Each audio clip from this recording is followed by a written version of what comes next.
సాయంత్రం 6 గంటలకి.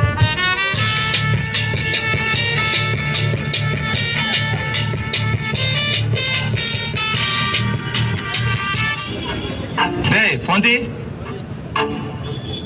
హలో, మీరు చెప్పిన ప్లేస్కి వచ్చాను. మీరు ఎక్కడ ఉండండి, వస్తున్నాను. ఓకే. అదే చూసారా ఎంత సింపుల్గా వచ్చే డబ్బులు.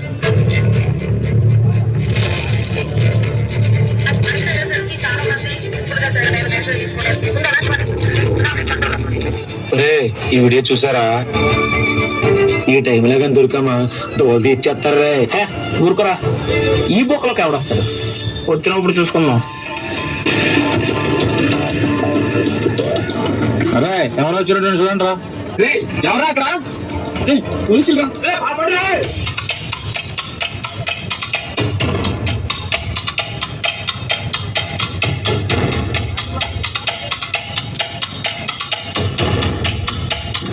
మిస్ అయిపోయారు. ఇప్పుడు కాకపోతే ఎప్పటికైనా దొరుకుతాను, ఎవరిని వదలవుతుంది.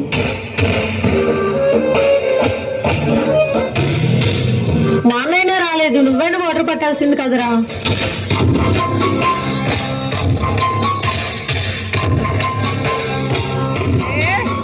అన్ని పనులు నేనే చేసుకోవాల్సి. అరే అన్నయ్య, ఏం చేస్తున్నావు రా? వచ్చి నాన్న నాన్న వాడు. ఏం చేస్తున్నావురా? ఇలాంటి కొడుకులు కంటే నాకు చెప్తా, నేను కొడుకు కావాలి. బయట పో. ఒక్క క్షణం నా ముందు ఏ చేతులు నాకు తెలియదు.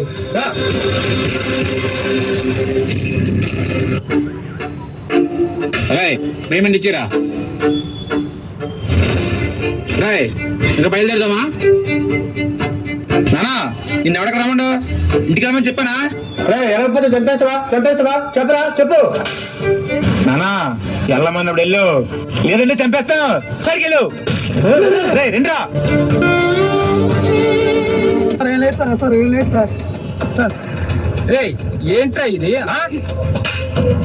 డ్రగ్స్ ప్యాకెట్ ఎలా తీసుకురండి. ఏం చేస్తుంటావు? ఇంటర్ చదువుతున్నా మేడం. ఇంటర్ చదివినాడు ఎలా ఉండాలిరా? నీట్ గా డిగ్నిఫైడ్ గా ఉండాలి. నువ్వు ఎలాగున్నావు? రౌడీ ఎలాగున్నావు? స్పీకర్ పెట్టి వాడికి ఇవ్వండి, మాట్లాడు. హలో హలో, శాంపుల్ ప్యాకెట్ ఇక్కడ ఉండిపోయిందిరా. ఎక్కడున్నారు మీరు? మేము కర్రడబ్బలో ఉన్నాం. లొకేషన్ పెడతాను, త్వరగా. ఓకే వస్తున్నాను. పదా కారెక్కు.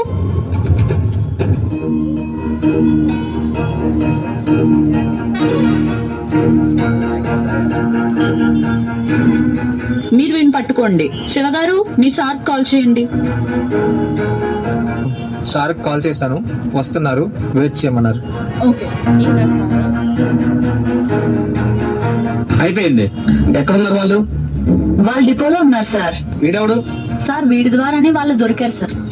నువ్వు లోపలికి వెళ్ళు, ప్యాకెట్ వాళ్ళకు. Okay sir. కొంతమంది నాతో రండి, కొంతమంది అటుపక్క వెళ్ళండి. ఎవడీడు? అన్నా మనోడే, మీరేం కంగారు పడకండి.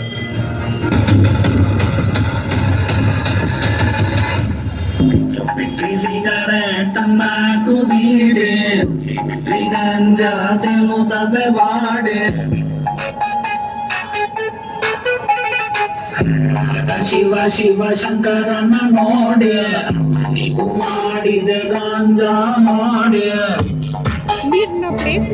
మీ అందరికీ ఒకటే చెప్తాను వినండి. మీ అమ్మ నాన్న రాత్రి పగలు నిద్ర సుఖాలు లేకుండా రూపాయి కూడబెట్టి చదువుకోమని పంపిస్తే మీరేం చేస్తున్నారు? ఇలా డ్రగ్స్ గంజా తీసుకుంటూ హీరో అనుకుంటున్నారు, కానీ మీకు తెలియకుండానే మీరే మీ లైఫ్కి విలన్స్ అవుతున్నారు. అయ్యో మా అమ్మ నాన్న ఇంత డబ్బులు ఖర్చు పెట్టమని చదివిస్తున్నారే, నేను ఇలా చేస్తున్నాను అని ఒక్కసారి కూడా ఆలోచించడం లేదా? ఎవరైనా వచ్చి మీ అమ్మ నాన్నలు మీ అబ్బాయి ఏం చేస్తున్నాడు అని అడిగితే ఏం చెప్పుకోవాలి వాళ్ళు? మా అబ్బాయి ఇలా డ్రగ్స్ గంజా సప్లై చేస్తాడని చెప్పుకోవాలనుకుంటున్నారా? కాదే, మా అబ్బాయి ఒక పోలీస్, మా అబ్బాయి ఒక డాక్టర్, మా అబ్బాయి ఒక వెల్ సెటిల్డ్ ఆఫీసర్ అని గర్వంగానే ఇక్కడ చెప్పుకోవాలని ఆశపడతారు. వాళ్ళు మన కోసం ఇంత చేస్తున్నారంటే ఎందుకు? అమ్మో మా పిల్లలు కూడా మాలా కష్టపడకూడగానే కదా. ఇంక మీ ఆలోచనలకి వదిలేస్తున్నాను. మిమ్మల్ని కనీ పెంచి మీ అమ్మా నాన్నలు తల ఎత్తుకునేలా చేస్తారు, తల దించుకునేలా చేస్తారు, మీ ఇష్టం. చెప్పినట్టు మీ అమ్మా నాన్నలు మీకోసం ఎన్ని ఆశలు పెట్టుకోవాలంటారు ఒకసారి ఆలోచించండి.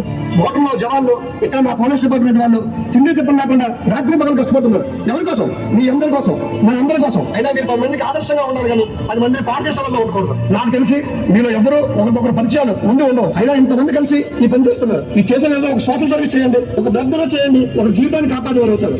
ఒక ఫుడ్ చేయండి, ఒక ఆకలి తీసేవారు అవుతారు. కానీ మీరు మత్తులో వెళ్తూ జీవించడం మర్చిపోతున్నారు. మీ అందరూ ఇప్పటికైనా ఆ మత్తు వదిలి బయటకు వస్తే మీ భవిష్యత్తులో బాగుంటాయి. లేదు, మీరు ఇంతే అంటారా?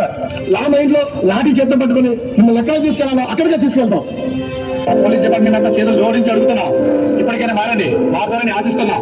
ఇలా డ్రగ్స్ గంగే మత్తులో పడి మీరు ఏం చేస్తున్నారో మీకే తెలియడం లేదు. మత్తులో పడి తల్లి చెల్లెలు వాయవరుస లేకుండా ప్రవర్తిస్తున్నారు. ఇంకొంతమంది కన్న తల్లిదండ్రులని కాటికి పంపిస్తున్నారు. వాళ్ళు మన కోసం ఎన్ని ఆశలు పెట్టుకుని ఉంటారు. కన్న వాళ్ళ కళల్ని కన్నీటి పని చేయకండి. ఇప్పటికైనా మత్తు వీరి మనసుల్లో మసలండి. డ్రగ్స్ గంగే మత్తులో పడి దారి తప్పుతున్న యువతని దారిలో పెట్టడానికి నిద్ర, తిండి, నీరసకం ఏది చూడకుండా కృషి చేస్తున్న మా పోలీస్ డిపార్ట్మెంట్ వారికి మా ఈ చిత్రం అంకితం.